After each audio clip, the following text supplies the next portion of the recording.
옛날 서울 외곽의 한 주택가에 위치한 아파트 단지에서 시작된 이야기였습니다. 이 아파트 단지는 처음에는 깨끗하고 살기 좋은 곳으로 알려져 있었으나 한 사건 이후로 오랫동안 칠흑의 아파트라 불리며 사람들의 입에 오르내리게 되었습니다. 모든 것은 1990년대 초반 한 가족이 이사를 오면서 시작되었습니다. 이 가족은 부모님과 어린 딸 그리고 할머니로 구성되어 있었는데 이들이 이사 오고 몇 달 지나지 않아 기이한 일들이 벌어지기 시작했습니다. 처음에는 가벼운 소음이었습니다. 찬장이 흔들리는 소리, 아무도 없는 방에서 나는 발자국 소리, 어둠이 깔린 늦은 밤이면 들려오는 낮은 속삭임. 가족들은 처음에는 이 소음을 이웃들이나 바람 때문이라고 생각했습니다. 하지만 시간이 지나면서 이상한 일들은 점점 심각해졌습니다. 딸이 자주 악몽에 시달리기 시작한 것입니다. 그녀는 반복적으로 한 여인이 자신에게 다가와 무언가 중얼거리는 꿈을 꾼다고 했습니다. 꿈속의 여인은 하얀 한복을 입고 있었으며 항상 울고 있었다고 합니다. 딸은 꿈속에서 여인이 자신의 곁에 가까워질수록 기이한 추위가 느껴져 숨이 막힐 것 같다고 이야기했습니다. 부모님은 처음에는 딸의 이야기를 그냥 어린아이의 상상으로 치부했습니다. 하지만 할머니가 이상한 태도로 변하기 시작하면서 가족들은 점차 불안을 느끼기 시작했습니다. 할머니는 며칠간 잠을 자지 않은 사람처럼 눈에 띄게 초췌해 보였으며 자꾸만 혼자 중얼거리곤 했습니다. 가족들이 물어보면 그들이 오고 있다라고 알 수 없는 말을 반복했죠. 어느 날 밤 할머니는 가족들이 모두 잠든 것을 확인하더니 거실로 나갔습니다. 그리고 아무도 볼 수 없는 어떤 존재와 대화를 나누기 시작했습니다. 그때 갑자기 끔찍한 비명이 아파트에 울려 퍼졌고 가족들은 놀라 잠에서 깼습니다. 거실로 달려가 보니 할머니는 바닥에 쓰러져 있었고 창문은 흔들리고 있었습니다. 아파트 문은 이상하게도 열려 있었고 바람이 차갑게 불어오고 있었습니다. 할머니는 정신을 차리지 못한 채로 계속해서 알아들을 수 없는 말을 중얼거렸습니다. 그 사건 이후로 아파트에 사는 동안 가족들은 계속해서 다양한 이상 현상에 시달렸습니다. 매일 밤 같은 시간에 들려오는 노크 소리, 갑작스러운 전등 깜빡임, 그리고 어디서부터 들려오는지 알 수 없는 울음소리. 아파트의 그 누구도 원인을 알 수 없었습니다. 어느 날 가족들은 이 모든 일이 시작된 발단에 대해 알게 되었습니다. 아파트가 지어지기 전 이 장소는 작은 공동묘지가 있던 곳이었습니다. 개발 과정에서 묘지의 유골들을 다른 장소로 옮겼지만 몇몇 무덤은 아직 찾아지지 않아 이곳에 잔존하고 있었습니다. 그중 한 무덤의 주인인 한 여인의 영혼이 아직도 이곳을 떠돌고 있었던 것이었습니다. 가족들은 더 이상 이곳에서 살 수 없다고 판단하고 아파트를 떠났습니다. 그 후 그 아파트는 계속해서 빈집으로 남아 있었습니다. 주변 사람들은 그 아파트에 대해 이야기할 때마다 소름이 돋는다고 했으며 밤이 되면 그쪽으로 눈길조차 돌리지 않았습니다. 칠흑의 아파트라 불리게 되니 이야기 이후 다른 세입자들이 잠시 거주하기도 했지만 오래 버티는 일은 없었습니다. 그곳에 사는 모든 사람들은 이야기를 들으며 뭔가 여전히 그곳을 지키고 있다고 믿었습니다. 그리고 그 공포는 오늘날까지도 그 지역을 지나가는 사람들 사이에 전해지고 있습니다. 두 번째 이야기. 대학교 졸업 후 나는 첫 직장을 얻어 작은 도시로 이사를 갔다. 대학 시절부터 열심히 아르바이트를 하며 모아온 돈 덕분에 나는 그곳에서 꽤 괜찮은 원룸을 임대할 수 있었다. 오래된 건물이었지만 방은 넓었고 창문 너머로는 작지만 아늑한 정원이 보였다. 이사 후 첫 주말이 시작되는 금요일 밤 나는 친구들과 술자리를 갖고 늦게야 집으로 돌아왔다. 밤 공기가 차가웠지만 내가 이사 온 이곳은 꽤나 안전한 동네라고 들었기 때문에 큰 걱정은 없었다. 집에 돌아오자마자 씻고 침대에 누웠다. 그런데 잠든 지 한참 지나지 않아 이상한 소리에 잠에서 깼다.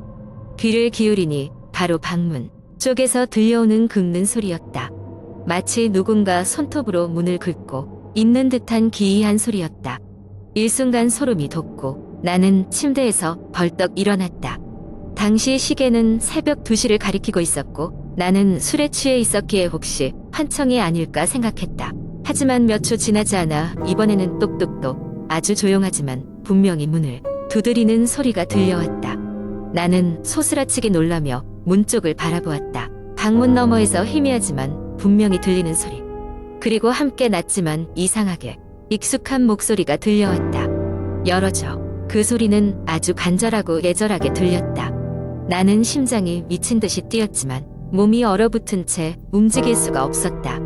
몇 분이나 그렇게 있었을까? 나는 침대에서 천천히 내려와 방문 쪽으로 걸어갔다. 문 앞에 서서 나는 방문 너머를 응시했다.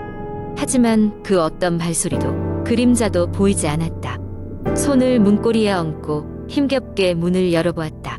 복도에는 아무도 없었다. 그제야 숨을 크게 내쉬며 안도의 한숨을 내쉬었다.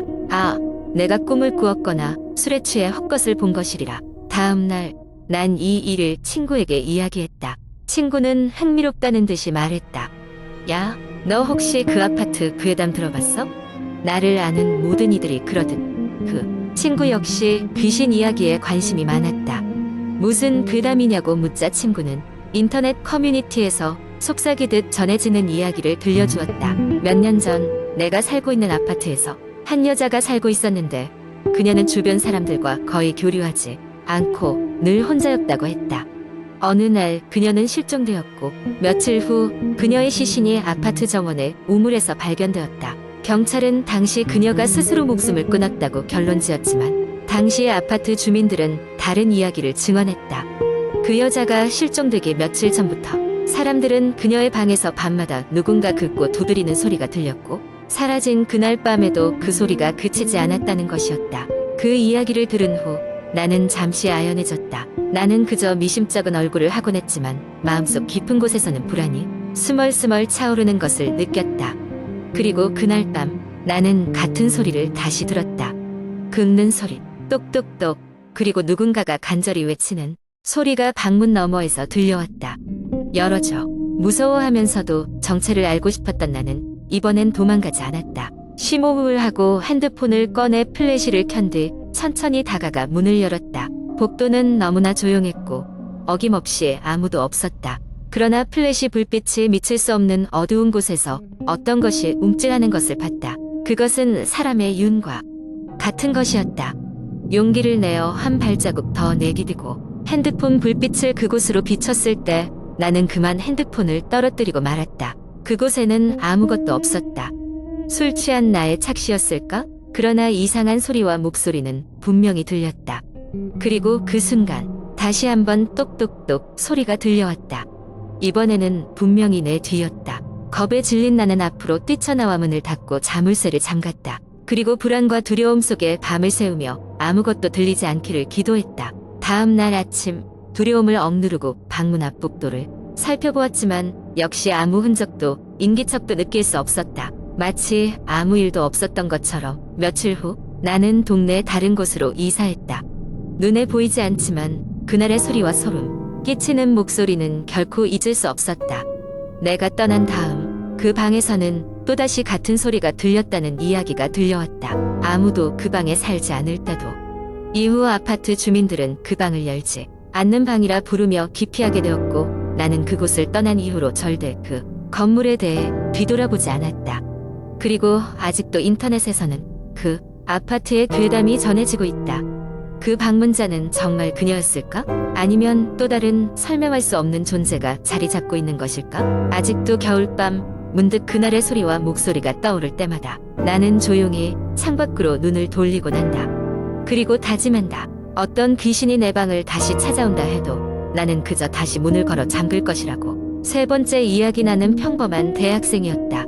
방학을 맞아 친구들과 함께 강원도의 한산골 마을로 여행을 가게 되었다. 목적지는 한적한 산속에 위치한 작은 펜션이었다. 햇살이 따사롭게 내리쬐는 날 우리는 서울에서 출발했다. 차 안에서는 신나는 음악과 웃음소리가 끊이지 않았다. 몇 시간을 달린 끝에 도착한 그 마을은 예상했던 것보다도 더 조용하고 외진 곳이었다. 펜션 주인은 중년의 부부였는데 두 분 다 어딘가 모르게 피곤해 보였다.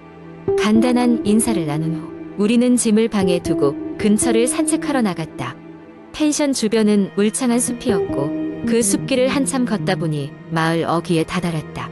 우리는 가벼운 마음으로 마을을 탐험하기 시작했지만 마을은 살짝 쓸쓸한 느낌이 들었다. 몇몇 집은 빈 채로 버려져 있었고 사람들의 모습은 거의 보이지 않았다. 마을 구석에 작은 가게가 하나 있었는데 호기심에 우리는 들어갔다. 가게 주인은 연로한 할아버지였고 친구 중 한 명이 말을 걸어보자 할아버지는 마을에 관해 묻지도 않은 얘기들을 늘어놓기 시작했다. 이곳 사람들은 하나둘씩 떠났고 이제 남아있는 것은 그저 몇 가구뿐이더라고 했다. 그리고 그 이유는 해가 저물 무렵 아득한 숲속에서 울려 퍼지는 기괴한 소리 때문이라고 했다.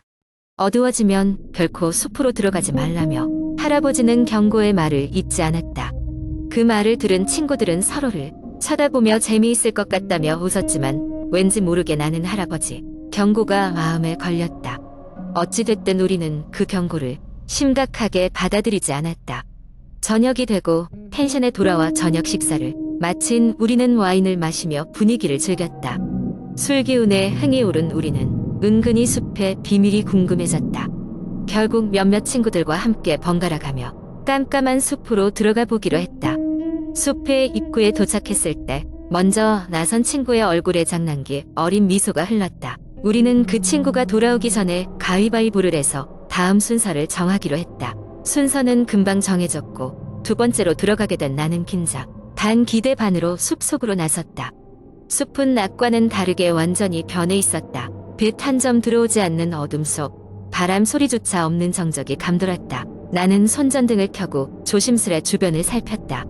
한참을 걷다 보니 갑자기 이상한 느낌이 들기 시작했다. 마치 누군가가 나를 지켜보고 있는 듯한 차가운 시선, 심장이 빠르게 뛰기 시작했고 뭔가 불안감이 엄습했다. 그때였다. 나뭇잎 사이에서 무엇인가 움직이는 소리가 들려왔다. 나는 얼어붙은 채로 그곳을 바라보았다. 그리고는 어렴풋이 작은 그림자가 보였다. 나는 안도의 한숨과 함께 가까이 다가가 보았다. 그것은 단지 작은 동물일 거라고 생각하면서 그런데 그 작은 그림자는 사람이었다. 작은 아이의 모습이었다. 아이는 숲속 한가운데 홀로 서 있었다. 나는 그 아이에게 다가가 무슨 일이냐고 물으려 했지만 아이는 아무 대답도 하지 않았다. 그저 나를 지그시 쳐다볼 뿐 그 눈빛이 어딘가 많이 슬퍼 보였다. 그 순간 멀리서 친구들의 부르는 소리가 들렸다. 정신이 번쩍 들어 뒤를 돌아보았고 다시 그 아이를 쳐다보니 어느새 사라지고 없었다. 순간적으로 등골이 서늘해지는 기분이 들어 급하게 숲을 빠져나왔다. 친구들에게 이 이야기를 했지만 그들은 나를 놀리기 바빴다. 다음날 마을을 떠나기 전 가게의 할아버지를 다시 찾아갔다. 어제 겪은 일을 설명하자 할아버지는 잠시 눈을 감고 중얼거리시더니 조용히 입을 열었다.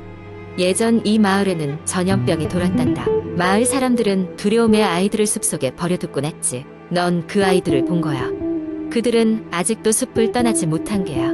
마을을 떠나는 길 내내 그 아이의 슬픈 눈빛이 머리에서 떠나지 않았다. 서울로 돌아온 후에도 친구들과 그 이야기를 나누곤 했지만 마음 한켠에선 아직도 그 아이에 대한 미안함과 안타까움이 남아있었다. 펜션의 주인은 매년 손님을 맞이하고 떠나보내지만 그 숲의 비밀은 여전히 숨겨져 있을 것이다. 그리고 언젠가 또 다른 누군가가 그 숲을 찾게 되겠지. 그때도 그 아이는 여전히 그곳에 있을까?